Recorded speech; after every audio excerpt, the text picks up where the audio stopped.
India और पाकिस्तान के बीच ज़बानी जंग जो है वो जारी है और टेरर अटैक के बाद जिसमें 28 लोग मारे गए थे, उसके बाद हिंदुस्तान और पाकिस्तान के बीच हालात जो है वह कशीदा हैं। बॉर्डर्स पर टेंशन है, सीज़ फायर वायलेशंस हो रहे हैं और 33 के करीब इस वक्त सिक्योरिटी फोर्सेस के ऑपरेशंस पूरी वैली भर में और पूरे जम्मू कश्मीर में चल रहे हैं अगेंस्ट जो टेररिस्ट हैं जो यहाँ पर ऑपरेट कर रहे हैं। जो आतंकवादी लोकल्स हैं उनके घर जो है वो गिराए जा रहे हैं। अभी तक 7 के घर जो है वो गिराए जा चुके हैं और ये कार्रवाई अभी जारी है। इस बीच अगर हम देखें जो ज़बानी जंग चल रही है उसमें एक बड़ा जो डिसीजन है पाकिस्तान का वो है शिमला एग्रीमेंट जो 1972 में हुआ था इंडिया पाकिस्तान की जंग के बाद, जिस पे उस वक्त की प्राइम मिनिस्टर इंदिरा गांधी ने और पाकिस्तान के प्रेसिडेंट जुल्फ़िकार अली भट्टो ने साइन किए थे। ये एग्रीमेंट जो है वो शिमला में हुआ था और आज सुबह वो टेबल जिस पे ये एग्रीमेंट हुआ था वहाँ से पाकिस्तान का जो फ्लैग है वो भी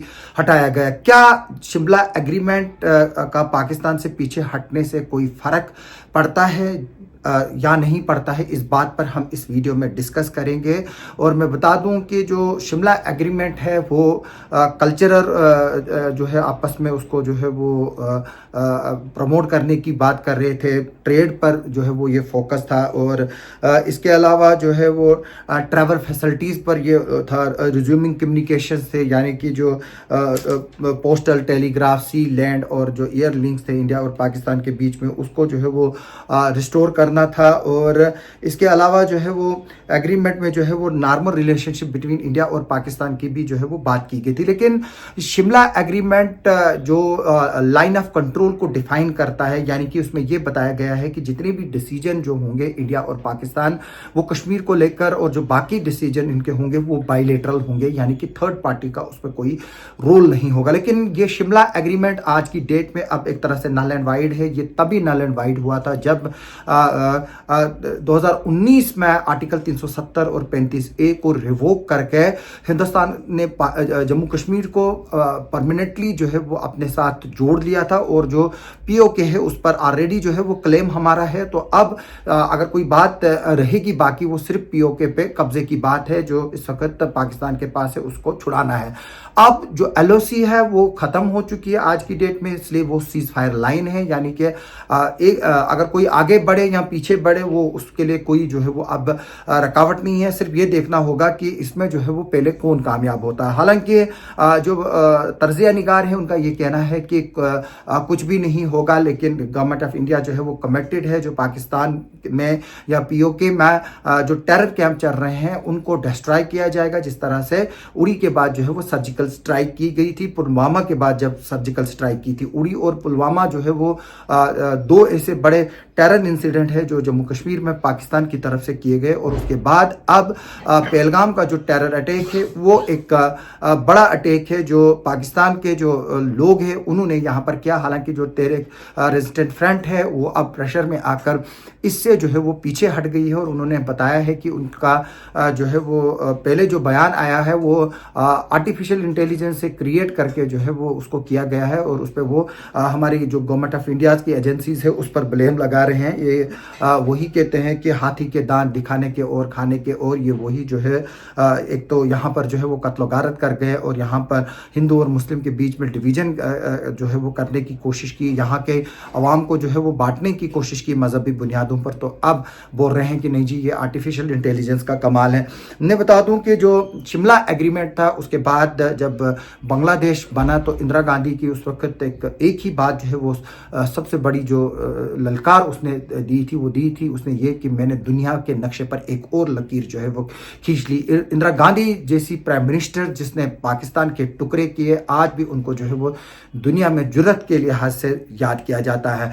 तो अब वो एग्रीमेंट जो है जो 1972 में हुआ था वो अब खत्म हो चुका है और अब ये देखना होगा कि क्या जो पाकिस्तान ने बांग्लादेश को रिकॉग्नाइज्ड किया था वो वाली शिक भी उसमें खत्म की जाती है या पाकिस्तान जो है वो अलहदा ही बांग्लादेश को रिकॉग्नाइज्ड करता है। मैं बता दूं कि पाकिस्तान ने इसमें से ऑलरेडी जो है वो इंडिया और पाकिस्तान के बीच में ट्रेड बंद है, एयर स्पेस को जो है वो बंद किया गया। हालांकि जो एयर स्पेस है उसकी वजह से जो इंडिया से अमेरिका, यूके या मिडल ईस्ट में जो जाने वाली फ़्लाइट्स है उनको 1-1, 2-2 घंटे, 2.5-2.5, 3-3 घंटे जो है वो डिले हो रहा है। कुछ फ़्लाइट्स जो है वो 4-5 घंटे भी डिले हो रही हैं क्योंकि उनको रिफ्यूलिंग जो है वो करनी पड़ रही है। और एक एस्टिमेट आया है कि पर मंथ $500 मिलियन जो है वो जो इंडियन एयरलाइंस है जो ऑलरेडी खसारे में चल रही है उनको जो है वो नुकसान होगा। और कुल मिलाकर ये $6 बिलियन से भी ज़्यादा जो है वो नुकसान हो रहा है इंडियन की जो एयरलाइंस हैं। पाकिस्तान ने जो एयर स्पेस बंद की है, उसके अलावा कई 100 करोड़ जो है, कई हज़ार करोड़ों का भी जो है वो